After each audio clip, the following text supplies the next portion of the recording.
जय माता दी। जय माँ कामाख्या।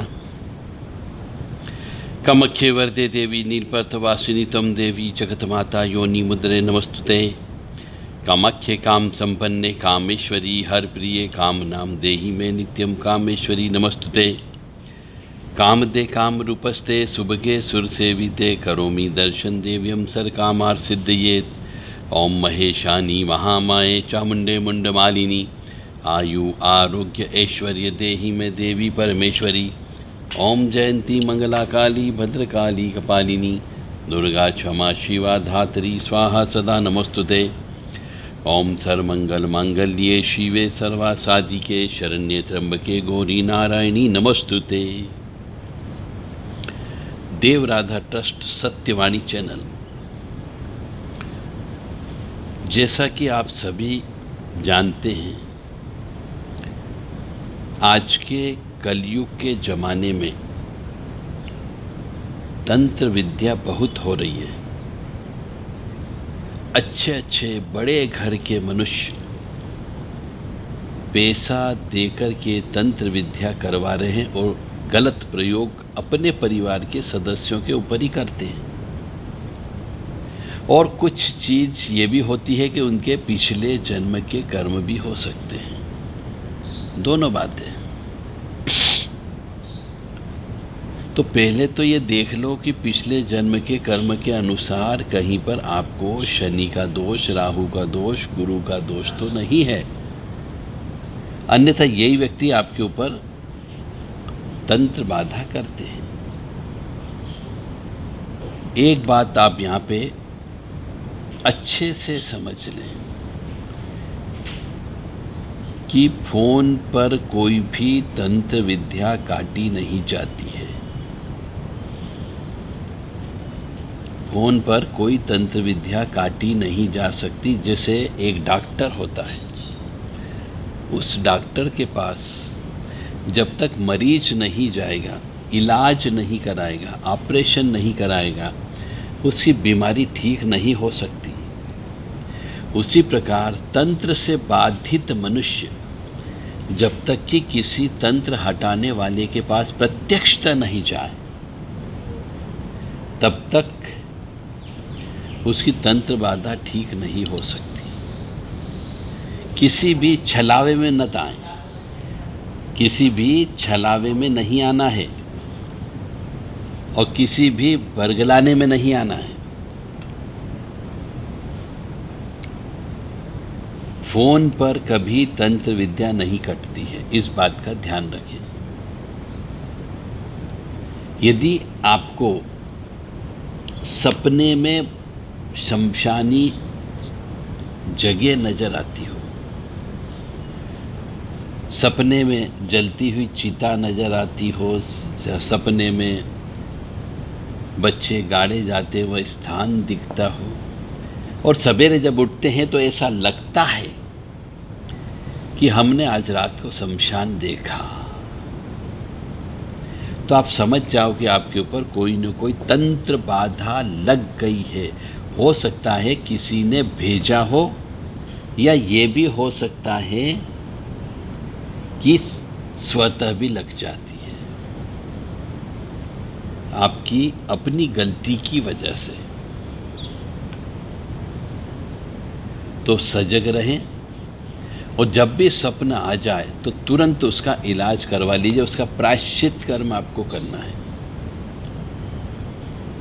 और तंत्र बाधा जब लग जाती है तो घर परिवार पर कष्ट आना चालू हो जाते हैं। कई प्रकार से तरह तरह से कष्ट की प्राप्ति होती है। और जब तंत्र बाधा लग जाती है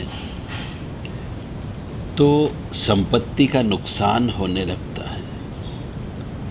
इलेक्ट्रॉनिक वस्तुएं, विद्युत उपकरण ये जल्दी खराब होते हैं। रहस्यमय ज्ञान में एक और ज्ञान हम आपको दे रहे हैं कि कभी भी निर्वंशी की संपत्ति को अपनों को नहीं लेना चाहिए। अब उदाहरण के लिए बता देता हूं कि यदि आज के ज़माने में हम देख रहे हैं कुछ लोग एक ही बच्चा उत्पन्न कर रहे हैं। अब एक बच्चे में लड़की भी हो सकती है, लड़का भी हो सकता है। कई बार ये होता है कि दो बच्चे उत्पन्न होते हैं, एक लड़का उत्पन्न होता है, एक लड़की हो जाती है। परंतु हो सकता है कि लड़का विदेश चला गया हो, माँ बाप की सेवा नहीं कर रहा हो, विदेश में शादी कर ली हो, तो भी दोष लग जाता है उस बालक को जो विदेश चला गया, क्योंकि अपने कुल देवी देवता और पितृ की पूजा वो नहीं करता, तो उसकी वंशवृद्धि समाप्त हो जाती है। या कई बार ऐसा लड़का, एक ही लड़का होता है, वो मर जाता है तो बहन बचती है, यानी एक बेटी बचती है, तो माता पिता उस बेटी का ब्याह ऐसे लड़के से करते हैं जो घर जमाई बन जाता है। तो घर जमाई को जो संपत्ति प्राप्त होती है लड़की के माता पिता से, यानी अपने लड़के के ससुराल से, उस को जो संपत्ति प्राप्त होगी उसके बाद से उसके यहाँ पे तकलीफ आना चालू हो जाती है, कष्ट आना चालू हो जाते हैं, क्योंकि वो संपत्ति उसने अपने स्वयं के परिश्रम से नहीं कमाई है। और ऐसी संपत्ति जो स्वयं के परिश्रम से नहीं कमाई जाए, उसका यदि कोई व्यक्ति भोग करता है, तो जिसने वो संपत्ति कमाई उसके निमित्त, उसके परिवार वालों के निमित्त पूजा पाठ दान धर्म जप तप करते रहना पड़ेगा, तो आप खुश रह सकते हो, अन्यथा आप खुश नहीं रहोगे। आपके यहाँ पे स्वतः तंत्र बाधा हो जाती है, पितृदोष लग जाता है, दूसरी अदृश्य शक्तियाँ आपको परेशान करने लगती है। कई जगह ऐसा भी देखा गया है कि जिन जिन्नात की पदवी प्राप्त कर लेते हैं, खब्बीस की पदवी प्राप्त कर लेते हैं, और वही मनुष्य जो परिवार के सदस्य थे एक ज़माने में, वही आपको तकलीफ देना प्रारंभ कर देते हैं। और जब ऐसी शक्ति, यानी जिसके यहाँ आप घर जमाई बन कर के पहुँच गए, वहाँ की संपत्ति यदि आपको प्राप्त हो जाती है, तो उन्हीं के पूर्वज, भाई हो सकते हैं, पिता हो सकते हैं, दादा हो सकते हैं, जिनके यहाँ पर आप घर जमाई बने हो, वो ही व्यक्ति आपके परिवार को कष्ट देना प्रारंभ कर देते हैं। और हमेशा ध्यान रखें, कोई भी मनुष्य जो अपने परिवार का हो, यदि उसकी मृत्यु हो जाती है, तो ऐसे मनुष्य का कभी भी आपको समाधि नहीं बनाना है, घर के अंदर नहीं बिठाना है। चाहे वो शरीर में आकर के बोलता हो कि मैं अवधूत बन गया हूँ, मुझे बिठाओ, मेरी पूजा करो, नहीं तो मैं तुम लोगों को बर्बाद कर दूंगा, तो उसको बर्बाद करने की ताकत नहीं है, कष्ट देने की ताकत है, परंतु आपके पास ये शक्ति होना चाहिए। और है, ऐसा नियम है कि ऐसे मनुष्य जो अकाल मौत मर जाते, कम उम्र में मर जाते हैं, उनकी मुक्ति करा दी जाए, उनका मोक्ष करवा दिए जाए। और होता है, पर पूजा बहुत विधि विधान से कराना होती है, गुप्त रूप से पूजा होती है, पितरों की पूजा होती है, जो 7 दिन तक पूजा चलती, 8 दिन तक पूजा चलती है, गुप्त रूप से भागवत श्रीमद पूरा, मतलब पितरों के निमित्त भागवत जी कराना होती है, उसे सिर्फ पितर ही सुनते हैं। और ऐसी पूजा में घर के जो बहन बेटियां होती उन्हें नहीं बुलाया जाता है। और उसके बाद नाग नारायण बलि होती है। तो ये क्रिया यदि आप विधि विधान से करवा लोगे, और ओम नमो भगवते वासुदेवाय ज़्यादा से ज़्यादा जप करना है, उस दौरान विष्णु सहस्त्र नाम का पाठ आपको ज़्यादा से ज़्यादा करना है, विष्णु सूक्त का पाठ करना, पूर्व सूक्त का पाठ आपको करना है। ऐसा करोगे तो निश्चित तौर से कोई भी आत्मा है जो आपके पूर्वजों की होगी, पितृ होगी, पितृ दोष होगा, वह सब शमन हो जाता, वह सब चले जाते, उन सब की मुक्ति मिल जाती है। और जो मनुष्य घर जमाई बन जाता है, बेटी दामाद माता पिता के यहीं पे रहने लगते हैं, तो आप ये मान के चलो कि जिस कुल में जो बेटी दामाद, जो दामाद बन कर के अपने सास ससुर के साथ रहने लगता है, उसको दोनों तरफ के पितरों का सामना करना पड़ता है, यानी कष्ट की उत्पत्ति ज़्यादा होती है। और एक समय के बाद में उसका वंश का नाश हो जाता है। इसलिए हमारे यहाँ बोला जाता है कि घर जमाई नहीं बनना चाहिए। अपनी परिश्रम से जितना मिले उतना खा लो, परंतु घर जमाई नहीं बनना चाहिए। छोटे बच्चों की मौत हो जाती है, कई जगह हो जाती है। कुएं में डूबने से हो जाती है, सांप के काटने से हो जाती है, खेलते खेलते कहीं दब गया तो मर जाता है, गाड़ी घोड़े के नीचे आकर के मर जाते हैं। तो जो छोटा बच्चा मर जाता है वो अवधूत बन जाता है। तो तंत्र में अवधूत का बहुत बड़ा महत्व होता है। वही बच्चा यदि आपने उसकी मुक्ति नहीं कराई है और वो भटक रहा है तो आपके यहाँ वंश वृद्धि रोक देता है। और बहुत से मनुष्य डर के मारे उसे अवधूत की पदवी देकर के घर के अंदर ही चबूतरे पर बिठा देते हैं और उसकी पूजा करते हैं। मरने के बाद आत्मा की पूजा करते हैं तो वो तो कष्ट देगा ही देगा। आत्मा की पूजा हमारे यहाँ सनातन धर्म में नहीं लिखी गई है। सनातन धर्म में सिर्फ पंचदेव की पूजा लिखी गई है। आपको पंचदेव की पूजा करना है। रोजाना सूर्यनारायण भगवान की पूजा करो, रोजाना भोलेनाथ की पूजा करो, माता जगत जननी आद्य शक्ति भवानी जी दुर्गे महारानी की पूजा करो, ठाकुर जी की पूजा करो, बस। और यदि आपको लगता है कि आपके इष्ट हैं तो इष्ट की पूजा करो, परंतु इन प्रेतों की पूजा रोज रोज नहीं की जाती है। इनकी पूजा केवल अमावस्या को आप कर सकते हो, सर्व पितृ मोक्ष अमावस्या में आप कर सकते हो, यानी 16 श्राद्ध में करना चाहिए या फिर सिर्फ अमावस्या के दिन करना चाहिए, 30 दिन में एक दिन बस। और एक बात और, एक रहस्यमय ज्ञान और आज आपके सामने प्रकट कर रहे हैं कि यदि आप तंत्र से बाधित हो जाओ, तंत्र से पीड़ित हो जाओ, तंत्र से परेशान रहने लग जाओ, तो आप कभी भी किसी भी मुल्ला के पास मत जाना,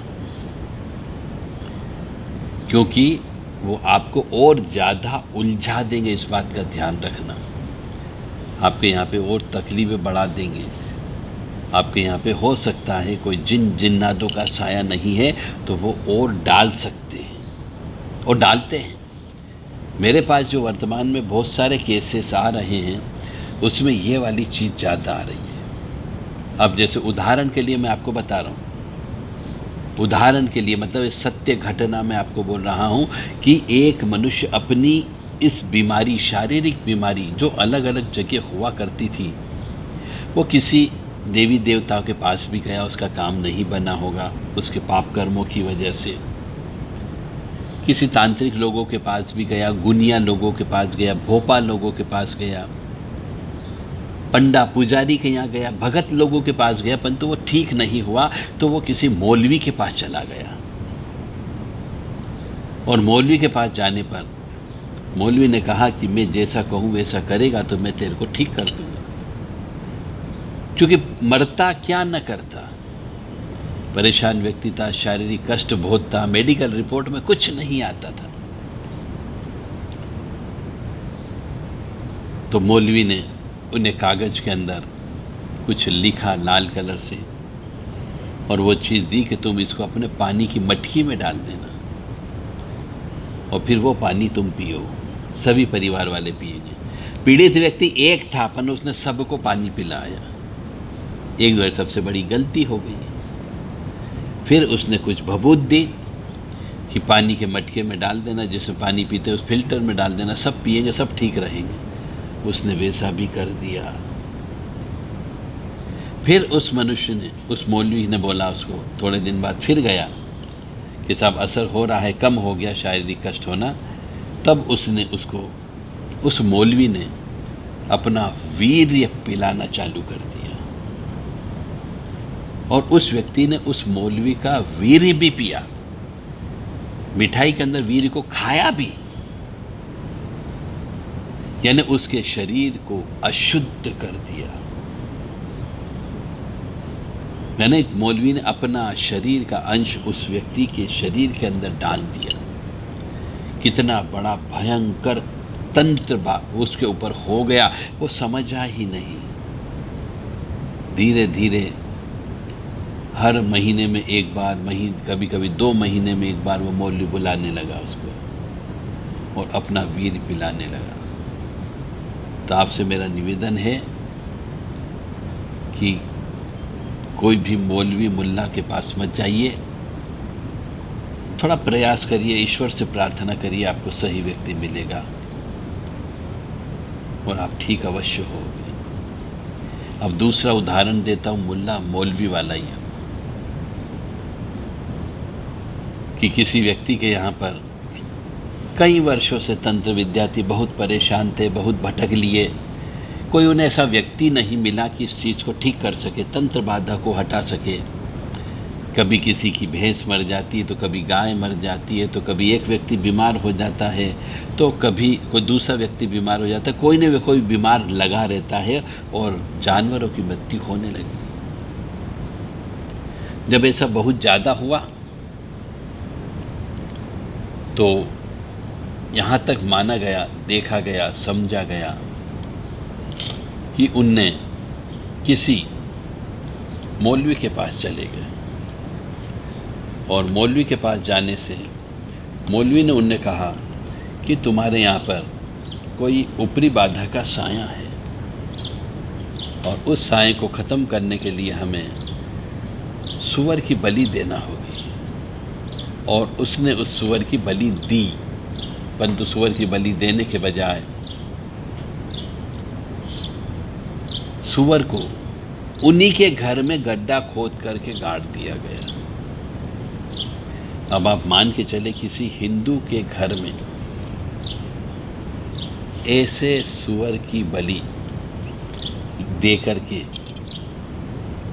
यदि जमीन में गाड़ दिया जाता है तो उस घर में हिंदू धर्म के कुल देवी देवता, इष्ट देवता, ग्राम देवता और कोई भी अच्छे सात्विक देवी देवता घर में प्रवेश ही नहीं करेंगे और पितृ भी घर के अंदर प्रवेश नहीं करते। जहाँ पर गाय की हड्डी गाड़ दी जाए या गाय गाड़ दी जाए या जहाँ पर सूअर की हड्डी या सूअर गाड़ दिया जाए, वो परिवार आज भयंकर तबाही के रास्ते पर, मुहाने पर खड़ा हुआ है। और यह कार्य भी मुल्ला मौलवी द्वारा किया गया। एक तो कॉमन सेंस है कि जब हम घर के अंदर शुद्धता, स्वच्छता, पवित्रता रखते हैं, साफ रखते हैं, स्वच्छ रखते हैं, गोमूत्र का छिड़काव करते हैं, गोबर से लीपते हैं कि महालक्ष्मी की कृपा होगी, देवी देवताओं की कृपा होगी, और एक हिंदू होते हुए आपने अपने घर के अंदर सूअर की बलि दिलवा के सूअर को गड़वा दिया। भयंकर पाप तो उत्पन्न हुआ ही हुआ, परंतु सभी देवी देवता जो शुद्ध, सात्विक, स्वच्छ और पवित्र होते हैं, सब ने घर के अंदर आना जाना बंद कर दिया। अब वहां पर आसुरी प्रवृत्तियों वाली शक्तियों का डेरा लग चुका उनके घरों में। तो आए दिन जो भैंस 5 लीटर दूध देना चाहिए वो आधा लीटर दूध देती, दूध पी लेते। कई बार भैंसें मर जाती है, कई बार गाय आती है, गाय को पालते हैं तो गाय 1-2 साल से ज़्यादा नहीं टिकती और जब बच्चा देती, बच्चा देने के बाद 2-3 चक्कर लगा के मर जाती है और किसी न किसी के को बीमार पटक के रखा हुआ है। तो इस प्रकार की घटनाएं भी यहाँ पर मनुष्य के साथ घटती है। मुल्ला मौलवी की तीसरी घटना भी मैं आपको बता रहा हूं, क्योंकि ये सब रहस्यमय ज्ञान है। आपको जागृत होना है, आपकी आंखें खोलना होगी, आपको कान के पर्दे साफ करना होंगे। मैं बार बार कहता हूं कि मत जाओ मुल्ला मौलवी के पास, जिसके पीछे का बहुत बड़ा कारण है कि वह मनुष्य हिंदुओं से सख्त नफरत करते हैं, इसलिए वो आपको बर्बाद करने पर तुले रहते हैं। तीसरी घटना मैं आपको बता रहा हूं कि एक स्त्री 60-65 साल के बुढ़े मौलवी के पास चली गई कि पति का वशीकरण करना है मेरे को, पति मेरी बात नहीं सुनता, पति मुझे मारता पीटता है, हमको प्रॉपर तनख्वाह घर में नहीं देते हैं, दूसरी स्त्री से उसके संबंध बन चुके हैं। ये बात को लेकर के स्त्री मौलवी के पास चली गई। उस स्त्री ने बताया कि उस मौलवी ने उसके साथ में शर्त रखी कि तेरे को सहवास करना होगा,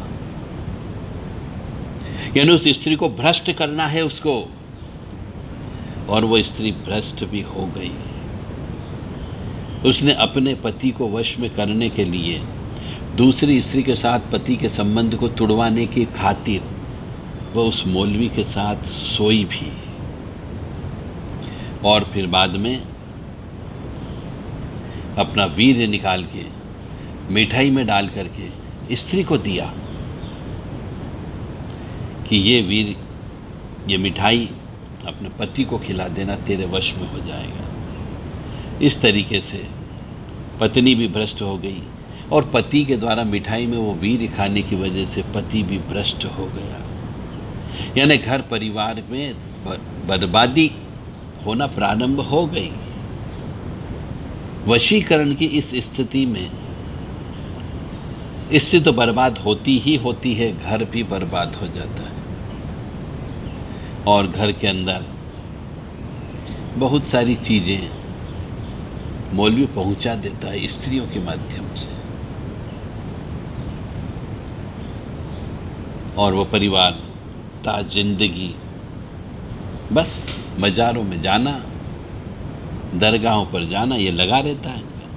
घर में गूगल की धुनी के बजाय लोभान की धुनी दिलवाना प्रारंभ कर देते हैं, तो मुस्लिम शक्तियों का आकर्षण आना चालू हो जाता है।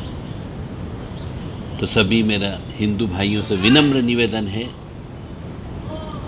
कि गाय के सूखे गोबर के ऊपर गूगल की धुनी देना है, कोयले के ऊपर लोभान नहीं देना है।